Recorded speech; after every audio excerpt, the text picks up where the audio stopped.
Bruce Post et son jeune frère Joe sont nés à 3 ans d'intervalle, mais ils semblent partager un même cerveau. Ils ne se quittaient jamais. Ils étaient toujours ensemble. Enfants, ils font des bêtises innocentes. Mais en grandissant, ils développent un étrange goût pour le mal. Bruce s'était créé un personnage de nazi. Il disait que sa fraternité aryenne allait leur tomber dessus. On ne pouvait pas les stopper. C'était comme un train. Un des 2 frères finit par aller trop loin et commet un acte d'une violence inouïe. Il y a eu 29 coups de couteau, de la tête aux pieds. On ne tue pas en famille. On s'aime, on se protège, on se respecte. C'était horrible ce qu'il lui avait fait. Tout le monde a peur de nous. On est les frères Post.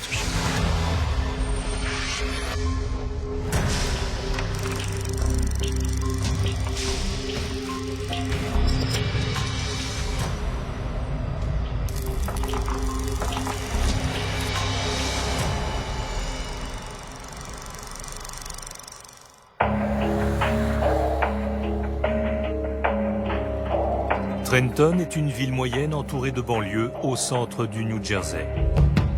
Les grandes heures de cet ancien centre industriel sont derrière lui. La vie est difficile à Trenton. J'ai de la peine pour les quelques familles qui y restent et qui font face à son taux de criminalité. Les parents de Trenton font de leur mieux pour protéger leurs enfants. Mais parfois, malgré tous leurs efforts, les choses tournent terriblement mal.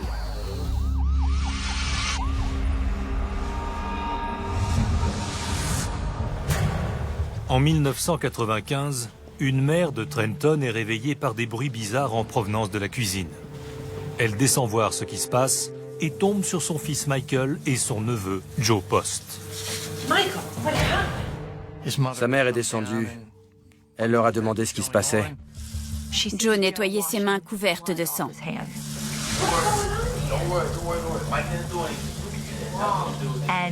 Il lui a dit de ne pas s'en faire et que Michael n'avait rien fait.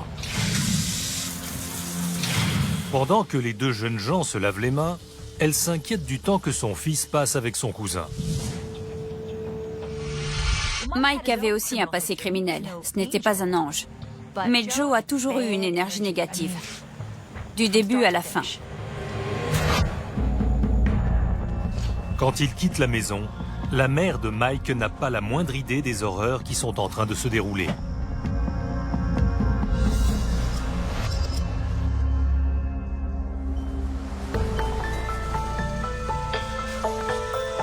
Enfant, Bruce Post et son petit frère Joe sont inséparables. Ils grandissent à Hamilton, une banlieue de Trenton. Hamilton est l'archétype de la ville de classe moyenne. Les gens y vont pour être près de Trenton, tout en étant loin de Trenton. Bruce et Joe Post ont grandi dans un quartier assez aisé, avec de belles maisons et de bonnes familles. Les gens qui connaissaient bien leur famille décrivent un père très travailleur, quelqu'un de très bien, et une mère qui était surprotectrice. Chaque quartier a son lot de familles à problème. Mais dès l'enfance, les fils Post semblent être à part. Leurs casiers judiciaires ont commencé par des faits de délinquance juvénile. Les premières confrontations de Joe avec la police, du moins celles dont on a trace, portaient sur des petits délits d'adolescents classiques. Mais il y a eu une escalade et les policiers pouvaient sentir que quelque chose de grave finirait par arriver.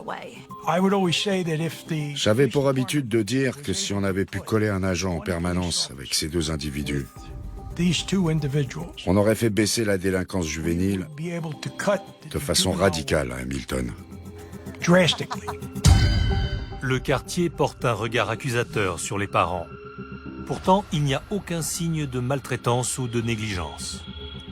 Quelque chose ne devait pas tourner rond dans cette famille. Mais je pense que les gens de l'extérieur n'en sauront jamais rien. Ce qui s'est passé dans cette maison y restera. Les racines du mal restent un mystère. Mais une chose est sûre, avec les années, les 2 frères montent en puissance.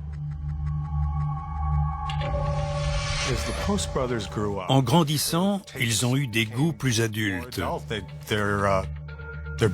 Ils sont passés des farces d'enfants à de vrais crimes. Joe et Bruce Post avaient des casiers de délinquance juvénile qui allaient de l'agression au vol, en passant par les violences de rue. Très vite, les bâtons et les pierres sont remplacés par des pistolets et des couteaux. Ils s'étaient introduits dans une maison et ils avaient volé une arme. Je crois qu'il y a eu une altercation devant la maison avec d'autres jeunes. Bruce a tiré des coups de feu. Personne n'est blessé, mais l'incident montre que les deux adolescents ont des penchants de plus en plus inquiétants. Bruce et Joe Post étaient dans le collimateur de la police d'Hamilton. Tous les agents de la brigade des mineurs les connaissaient. Et dès qu'il y avait un problème, c'était vers eux qu'ils se tournaient en premier. Ils prenaient plaisir à terrifier les gens et à observer leur terreur. Ça leur donnait de l'importance. C'était le moteur de tout ce qu'ils faisaient. Ça les rendait plus importants qu'ils ne l'étaient réellement.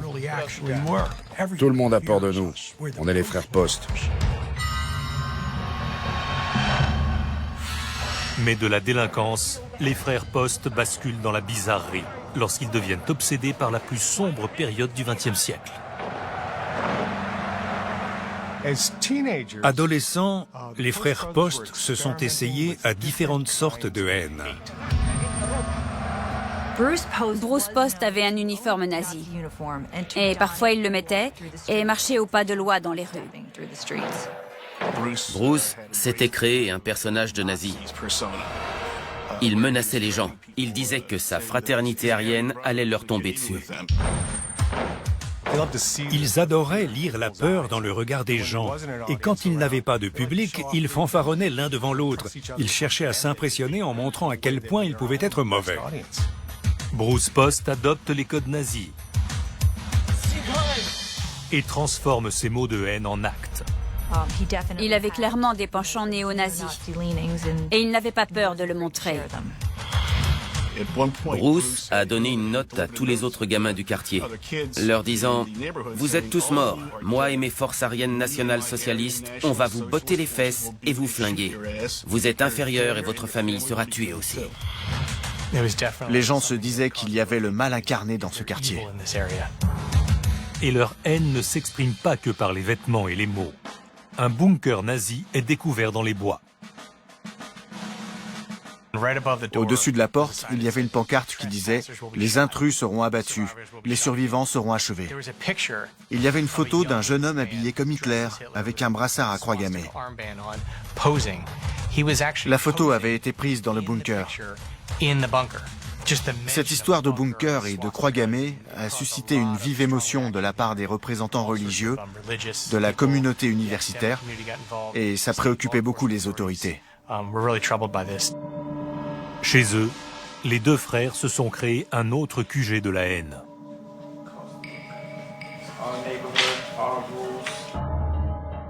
Bruce et Joe s'étaient créé un QG nazi dans le garage de la maison familiale. Ils y faisaient leurs affaires et il y avait un cahier dans lequel ils listaient les actes qui pouvaient mériter sanction de leur part. Ils tenaient un journal dans lequel ils listaient ceux qui les contrariaient ou qui ne leur obéissaient pas. Malgré tout, ils parviennent à s'éviter de trop gros démêlés avec la justice. Et leur mère est leur plus grand défenseur. Quand des policiers venaient frapper à la porte, Madame Post leur passait un savon en les accusant de harceler ses fils. Peu importaient les accusations. Ce n'était pas leur faute. C'était toujours la faute de l'autre. Vous n'auriez pas dû provoquer mon fils, vous n'auriez pas dû faire ceci ou cela. Vous savez, mon fils est un bon garçon. Ils avaient le sentiment qu'ils pouvaient toujours retourner se cacher derrière maman. Elle prenait leur défense. Elle avait une certaine aversion pour les forces de l'ordre locales. Et il est arrivé qu'elle empêche les policiers de voir ses enfants quand ils venaient chez elle. Il n'y a aucune issue en vue et la police craint le pire. Ce n'était qu'une question de temps. On ne pouvait pas les stopper. C'était comme un train. Il allait vers l'accident et on ne pouvait rien y faire. Peu à peu, les frères Post vont étendre leurs activités en dehors de leur quartier et apporter un torrent de violence avec eux. Joe a saisi un démonte-pneus et lui a cassé le nez et plusieurs dents. Et plus il y aura de public, plus ils seront brutaux. Ils se sont enfoncés dans un monde dangereux où la violence était aussi débridée que ce qu'on voit de pire dans les films. Depuis l'enfance, les frères Joe et Bruce Post sont les fauteurs de troubles de leur banlieue du New Jersey. Ils prenaient plaisir à terrifier les gens et à observer leur terreur. Bruce s'était créé un personnage de nazi. Il disait que sa fraternité aryenne allait leur tomber dessus. Les gens se disaient qu'il y avait le mal incarné dans ce quartier. Mais tout cela n'est qu'enfantillage comparé à ce qui va suivre.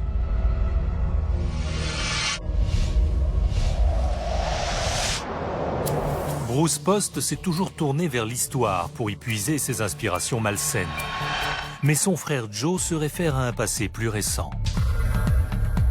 Il voue un culte à un gang qui régnait sur les rues de Trenton dans les années 80. Le gang des Pitbulls était une bande de jeunes blancs. Ils estimaient que leur mission était de préserver la pureté de Chambersburg. C'était un quartier majoritairement italien et ils n'appréciaient pas de voir de plus en plus d'hispaniques s'y installer. Ils voulaient empêcher quiconque n'était ni italien ni blanc de venir dans le quartier. Et ils le faisaient en intimidant et en agressant physiquement les gens. Ce gang légendaire pour ses intimidations séduit Joe à bien des égards.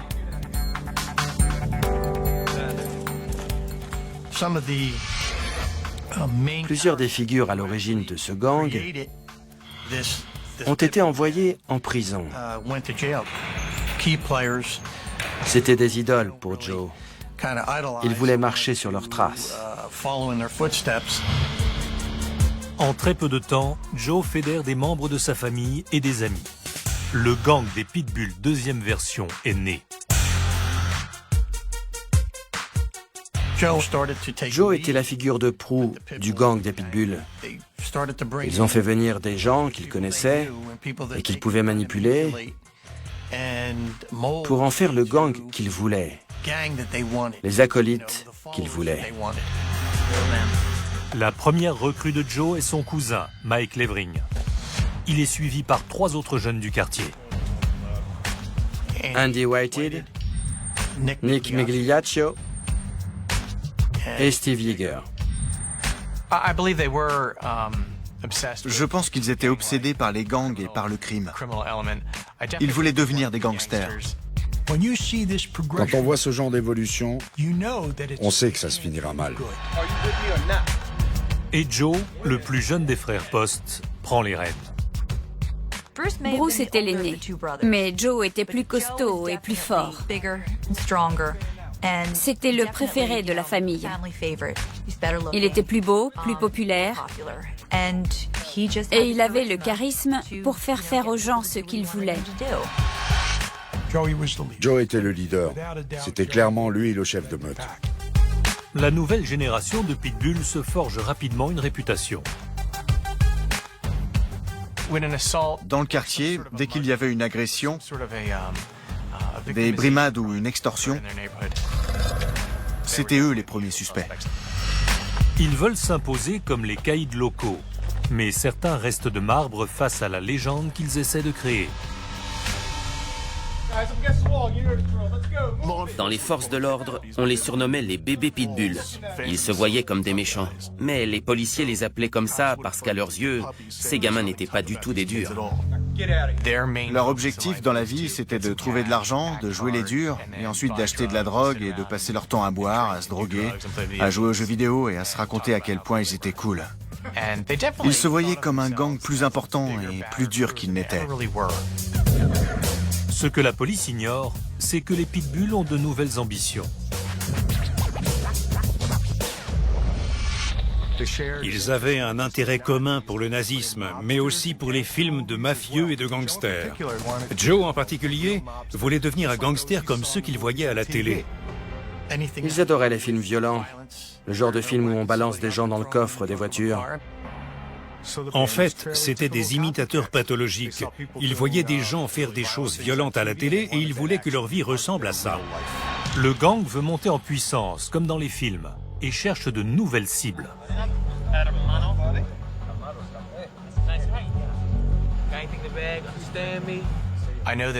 Le gang des Pitbulls ciblait les minorités tard dans la soirée. C'était assez facile comme crime. Beaucoup de travailleurs immigrés quittaient leur boulot tard. Ils travaillaient au noir et ils étaient souvent payés de la main à la main. Ils avaient la réputation d'avoir du liquide.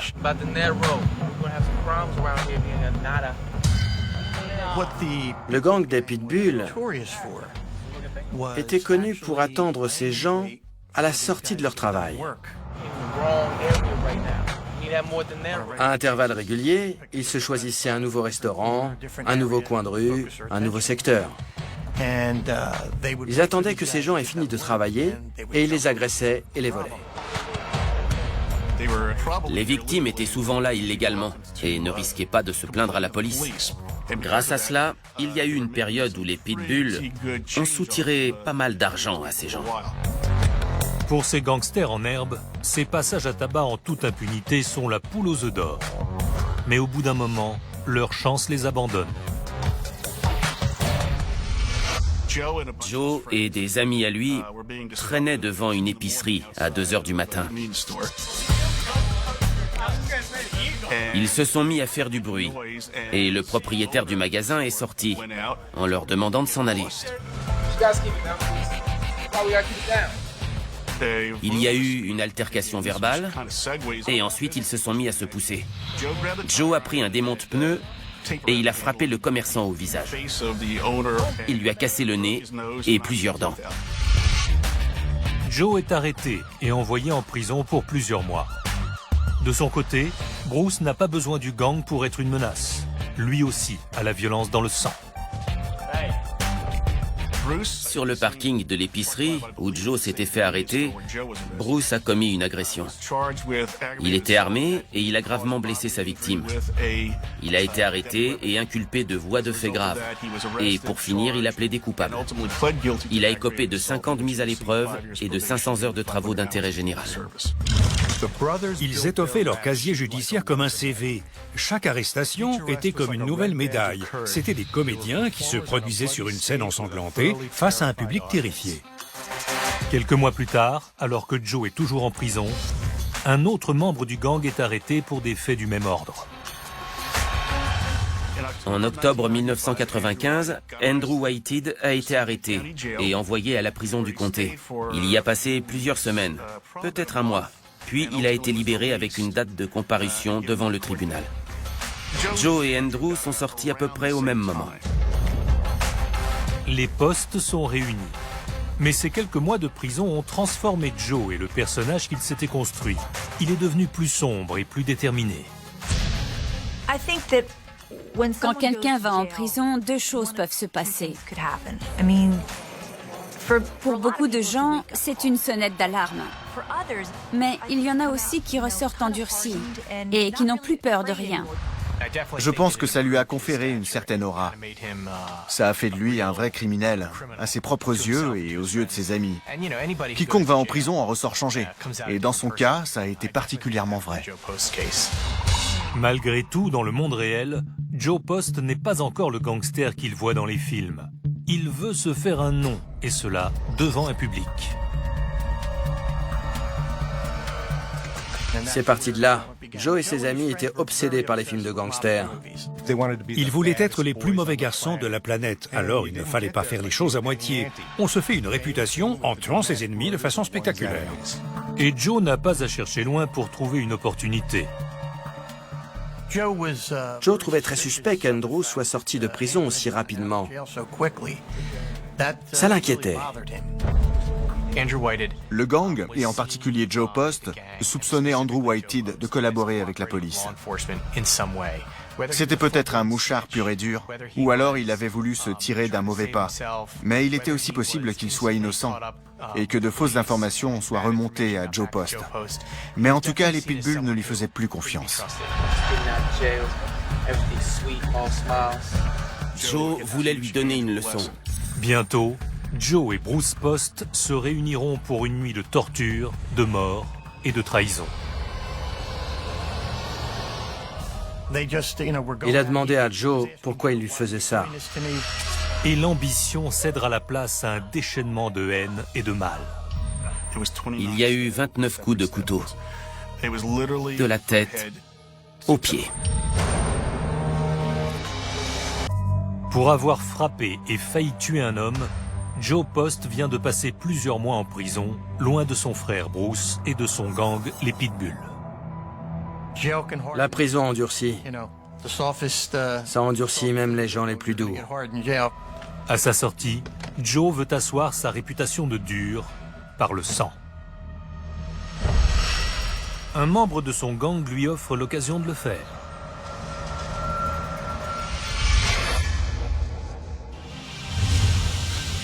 Andrew Whitehead vient aussi d'être libéré de prison. C'est une tradition chez les criminels. Quand quelqu'un sort de prison, ses amis organisent une fête de bienvenue, avec de l'alcool, de la drogue, etc.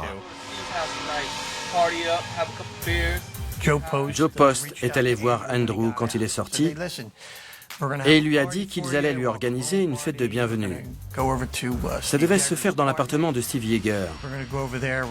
Ils allaient boire, regarder des films, se défoncer. L'idée était de se réunir et de prendre du bon temps. Après son passage étonnamment bref en prison, Andrew Whitehead est accueilli à bras ouverts. Il ne se doute pas que ses prétendus amis sont des loups déguisés en agneaux. La fête de bienvenue d'Andrew était un piège, en fait. Les jeunes gens se retrouvent pour passer leur soirée à boire, à prendre de la drogue et à regarder des films de gangsters. Les principaux membres du gang sont là. Nick Migliaccio, Andrew Whitehead, Steve Yeager et Mike Levering. Bruce Post est également de la partie. Au début, tout le monde semble passer un bon moment. Puis, après le départ de Steve Yeager en discothèque, l'ambiance change. Pendant la soirée, au bout d'un moment, Joe a rassemblé ses hommes. Il voulait donner une leçon à Andrew Whitehead. Il l'accusait d'être une balance. Joe Post ne dispose d'aucune preuve lui permettant d'affirmer qu'Andrew est un indique. Mais il déteste qu'on lui dise non. Tout gang, petit ou grand, toute société secrète devient mauvaise quand elle est dirigée par des hommes mauvais qui menacent les autres membres pour les forcer à obéir. Mike et Nick avaient peur de Joe, à tel point qu'ils se sont dit qu'il ferait mieux de le suivre s'ils ne voulaient pas aussi faire partie de ses victimes. Pendant qu'Andrew est dans la pièce voisine en train de regarder un film de gangster, un bain de sang se prépare. Joe Post est entré dans le salon et a commencé à se quereller avec Andrew.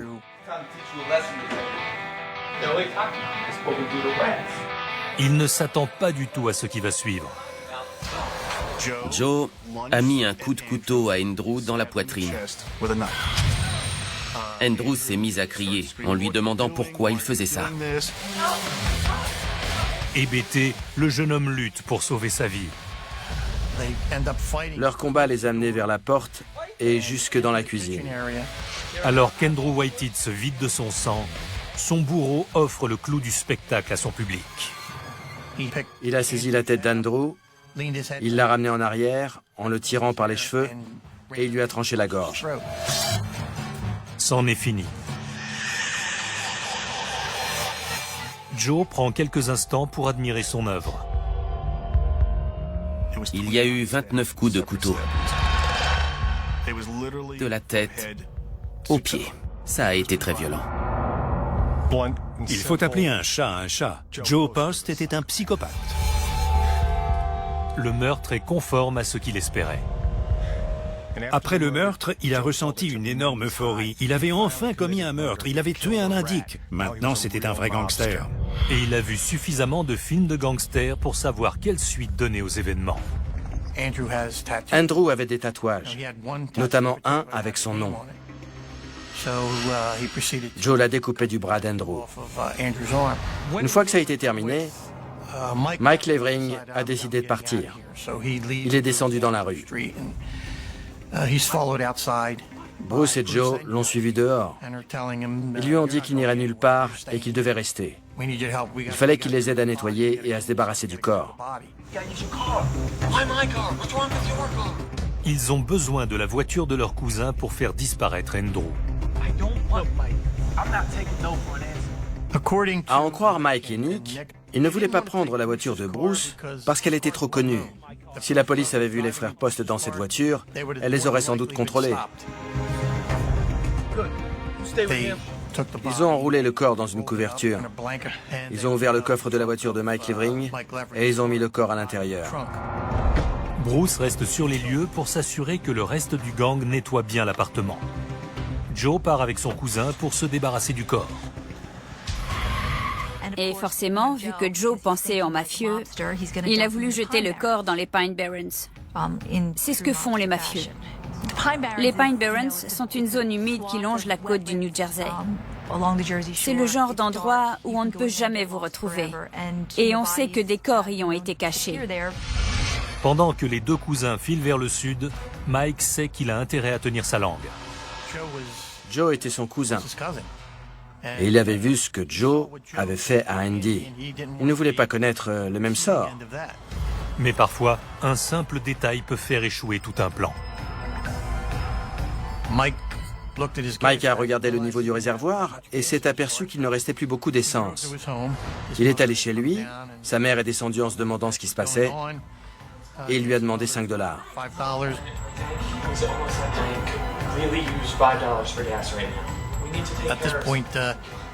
À ce moment, Joe s'est tourné vers la mère de Michael, qui était aussi sa tante, et il lui a dit « Ne t'en fais pas, Mike n'a rien fait, tout va bien. » Ils prennent l'argent pour l'essence et repartent.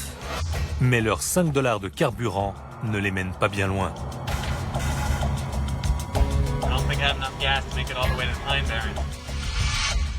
Ils se sont rendus compte que plus ils roulaient, plus ils prenaient de risques. Alors ils ont laissé tomber leur idée d'aller jusqu'aux Pine Barrens. Ils se sont arrêtés dans un coin isolé et ils ont déposé le corps à l'écart de la route, le long d'une bretelle d'accès. Roulant avec une voiture qui n'a presque plus d'essence, Post et Levering doivent faire avec les moyens du bord. Ils se sont dit « Tant pis, dégageons d'ici ». Ils ont laissé le corps à même le sol et ils sont partis. Ils sont revenus à l'appartement pour s'assurer que tout était nettoyé du mieux possible. Ensuite, chacun est discrètement rentré chez lui. Et c'est tout. Ils n'en ont plus reparlé après. Avec Andrew, on se téléphonait sans arrêt. Il m'appelait quasiment tous les jours. Parfois, c'était pour passer à la maison, parfois pour qu'on aille manger un morceau. Alors, quand je n'ai plus de ses nouvelles, je me suis inquiétée. J'avais le pressentiment qu'il y avait un souci. Je ne pouvais pas dire quoi, mais je le sentais. Florence passe des semaines à chercher son frère. Puis vient le temps de se rendre à l'évidence. Je suis allée au boulot. C'était un mercredi ou un jeudi. Et j'en ai parlé à ma patronne. Elle m'a dit que je devrais signaler sa disparition. Les recherches seront aussi brèves que sinistres. Le 18 décembre 1995, un homme qui sortait d'un dépôt de camion roulait sur l'autoroute 195. Et il a aperçu quelque chose. Il a quitté la 195 par la sortie 16, il est descendu de son véhicule, il est allé voir ce que c'était, et c'est là qu'il a découvert le corps. Il a appelé les secours et la police de l'État, qui a bouclé le secteur. Le corps était criblé de coups de couteau et en mauvais état, mais il avait encore des vêtements, et dans les poches, il y avait des papiers. Joe Post a pris soin d'arracher les tatouages d'Andrew, mais il a oublié de vider ses poches.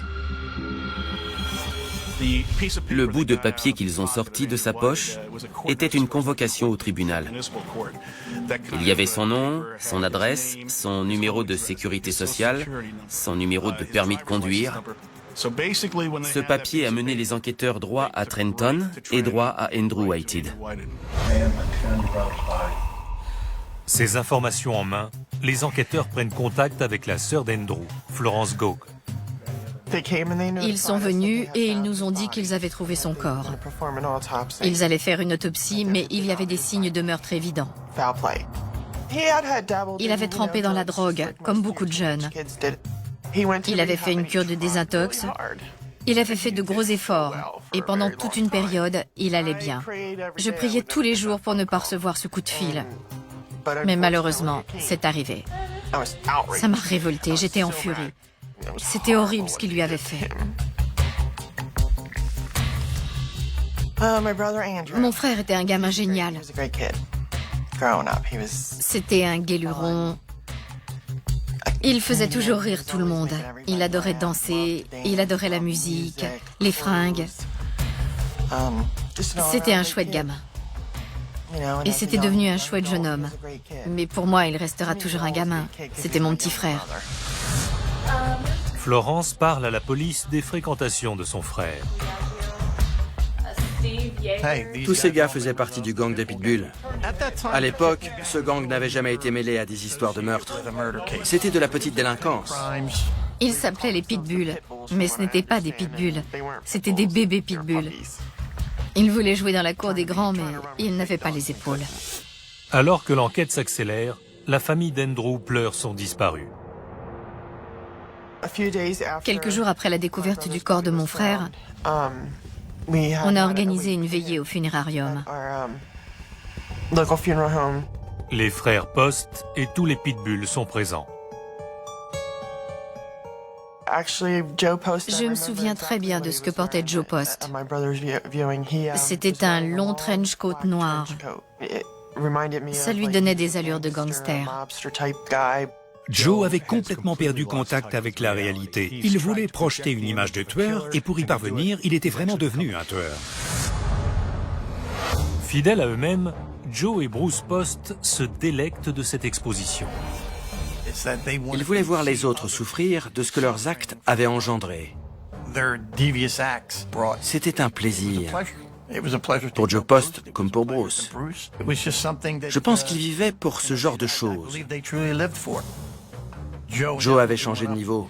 À ses yeux, il était passé tout en haut de l'échelle en commettant un meurtre.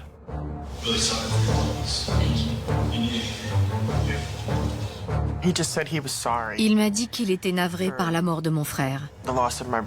Il a signé le registre de condoléances et il est sorti. Les Pitbulls l'ignorent, mais la police les a déjà dans le collimateur. Et un mystérieux informateur est sur le point de faire accélérer l'enquête en direction des frères Post.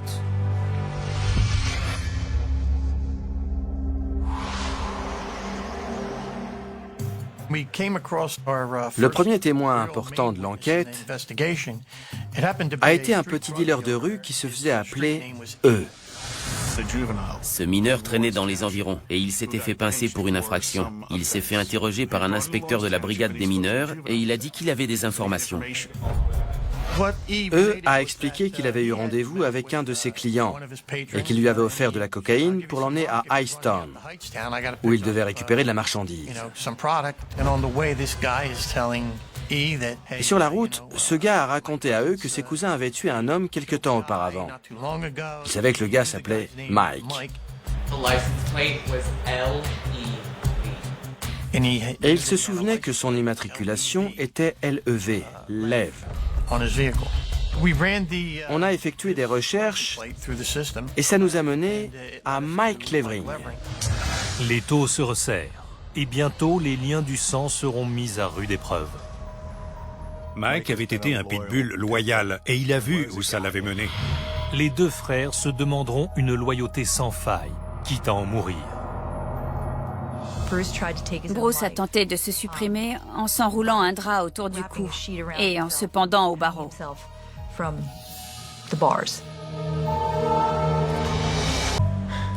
Dans une explosion de violence, Joe Post est enfin devenu le gangster brutal qu'il a toujours rêvé d'être. Au moment des funérailles, Joe avait complètement perdu contact avec la réalité. Il voulait projeter une image de tueur et pour y parvenir, il était vraiment devenu un tueur. Mais la police est sur la brèche.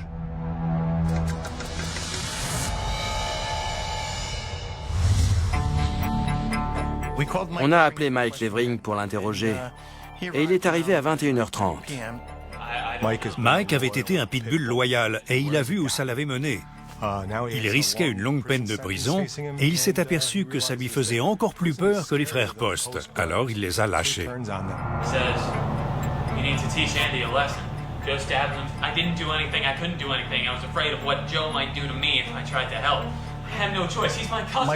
Michael a tout balancé. Il nous a raconté en détail ce qui s'était passé, quel était le plan de Joe Post, comment il l'avait mis en œuvre et de quelle façon il avait tué Andrew Whitehead. Le témoignage de Mike est un immense bond en avant pour la police. Mais elle ne peut pas lancer de procédure sur les seules déclarations d'un indicateur. Il lui faut des preuves matérielles. On a eu de la chance, parce que l'appartement n'avait pas été reloué. On a pu s'y rendre, et on a découvert des projections de sang derrière la console, derrière le frigo, il y en avait partout. Steve Yeager, Bruce Post et Nick avaient nettoyé. Mais le problème, c'est qu'ils n'avaient pas levé la tête. Quand on poignarde quelqu'un en le frappant de bas en haut, le sang gicle dans tous les sens. Fort du témoignage de Mike Levering et des preuves trouvées sur les lieux du crime, les enquêteurs font venir Bruce Post et les autres membres du gang.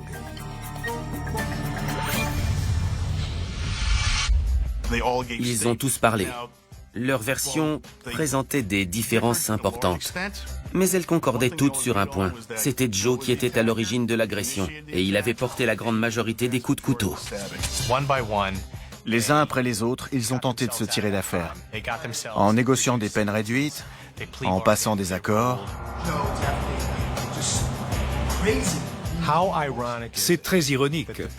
Les pitbulls se sont finalement retrouvés dans la peau de vrais gangsters, mais derrière les barreaux.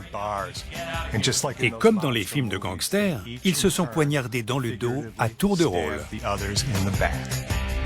La plupart des membres du gang se mettent à table. Mais avec les frères Post, c'est une autre affaire. Bruce parle, mais sans reconnaître que son frère a porté les coups de couteau.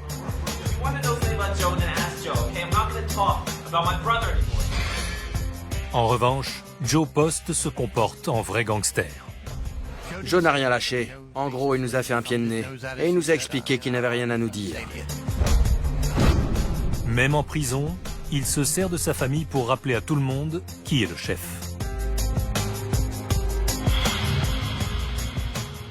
Joe a contacté un autre détenu. Ce détenu a reçu de l'argent de la grand-mère de Joe. En échange, il devait transmettre un message à Nick. Il s'agissait d'instructions concernant quoi dire et quoi faire. En gros, c'était « ferme-la, ne dis rien, ne coopère pas ». Comme ils l'ont toujours fait, Joe et Bruce Post affichent leur mépris vis-à-vis de la loi, et cela jusqu'à l'intérieur du tribunal. Joe était calme. Il restait stoïque. Il ne disait pas grand-chose. Bruce, en revanche, était très démonstratif. Il avait une petite moustache à la Hitler et une coupe bizarre, avec les cheveux rasés sur les côtés. Mais face au couperet de la loi, les pitbulls s'effondrent. Ils roulaient des mécaniques, mais il ne faut pas perdre de vue qu'ils étaient jeunes. Ils avaient entre 19 et 26 ans. À regret, Bruce Post accepte de briser les liens qui l'unissent à son frère et témoigne contre lui. Il riait, il pleurait. Il disait qu'il ne voulait pas qu'il y ait de morts. Il en faisait des tonnes. Et c'était en première page des journaux. Il faisait son numéro. Contrairement à son frère, Joe Post reste fidèle à ses principes et refuse toute forme d'accord. Quand il est sorti du tribunal, il s'est tourné vers la presse et il a dit C'était sa mentalité. Il voulait se comporter en homme. Il était hors de question qu'il parle aux flics. Bruce Post est hanté par sa trahison. Avant d'avoir à témoigner contre son frère, il décide de régler le problème. Pendant son incarcération, Bruce a tenté de se supprimer en s'enroulant un drap autour du cou et en se pendant au barreau.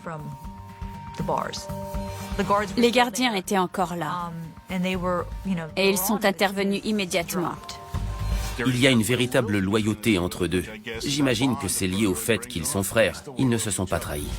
Après l'échec de son suicide, Bruce Post cherche un autre moyen de regagner l'estime de son frère. Bruce est revenu sur son témoignage. Il ne voulait pas charger son frère. Il s'est dédié devant le tribunal. Dans son témoignage, il disait que son frère avait tué Andrew Whitehead, et le coup d'après, il prétendait qu'il n'avait jamais dit ça, qu'on l'avait torturé, qu'on l'avait forcé à témoigner. Bruce a raconté que c'était Nick et Mike qui avaient tout fait, tandis que Joe et lui n'avaient rien à voir dans l'affaire. Selon lui, on avait passé des accords avec les véritables tueurs. Malgré tous ses efforts, le jury ne croit pas à sa nouvelle histoire. Après 5 heures de délibération, les jurés ont déclaré Joe coupable dès la fin des audiences. Ensuite, on est passé aux sentences et la sœur d'Andrew a pris la parole. Le moment où j'ai témoigné a été très difficile, parce que c'était la première fois que j'avais l'occasion de lui dire ce que je ressentais après ce qu'il avait fait et tout ce qu'il nous avait arraché.